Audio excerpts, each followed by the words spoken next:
Deputy CM Pawan Kalyan సొంత నియోజకవర్గం పిఠాపురం అభివృద్ధిపై రాష్ట్ర ప్రభుత్వం ప్రత్యేక దృష్టి సారించింది.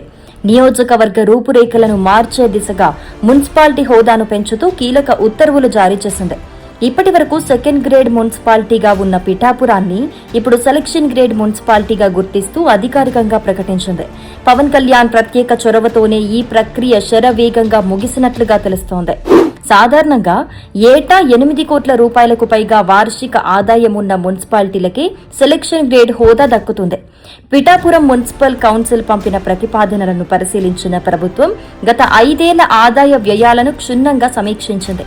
ఆధ్యాత్మిక క్షేత్రంగా ప్రసిద్ధి చెందటం, భక్తుల రద్దీ పెరగటంతో ఆదాయం కూడా గణనీయంగా పెరిగింది. అన్ని అర్హతలు ఉండటంతో పిఠాపురాన్ని సెలక్షన్ గ్రేడ్ స్థాయికి పెంచుతూ మున్సిపల్ శాఖ నిర్ణయం తీసుకుంది.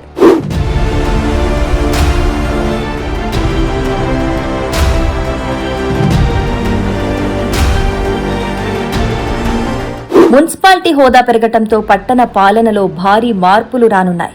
ఇకపై గ్రూప్ 1 స్థాయి అధికారి ఇక్కడ కమిషనర్గా బాధ్యతలు చేపడతారు. అంతేకాకుండా సిబ్బంది సంఖ్య పెరగటంతో పాటు పట్టణ అభివృద్ధికి కేంద్ర రాష్ట్ర ప్రభుత్వాల నుంచి ప్రత్యేక నిధులు భారీగా అందనున్నాయి. మౌలిక సదుపాయాల కల్పన, డ్రైనేజీ వ్యవస్థ, రోడ్ల విస్తరణ వంటి పనులు ఇకపై యుద్ధ ప్రాతిపదికన సాగనున్నాయి.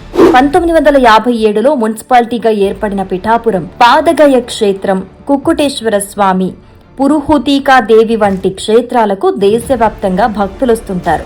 ఇప్పుడు హోదా పెరగటంతో భక్తులకు అవసరమైన వసతులు మరింత మెరుగుపడనున్నాయి. ఇప్పటికే ప్రభుత్వం పిఠాపురం ఏరియా డెవలప్మెంట్ అథారిటీని ఏర్పాటు చేయగా కేంద్రం కూడా అమృత్ భారత్ కింద రైల్వే స్టేషన్ ఆధునీకరణకు నిధులు కేటాయించింది.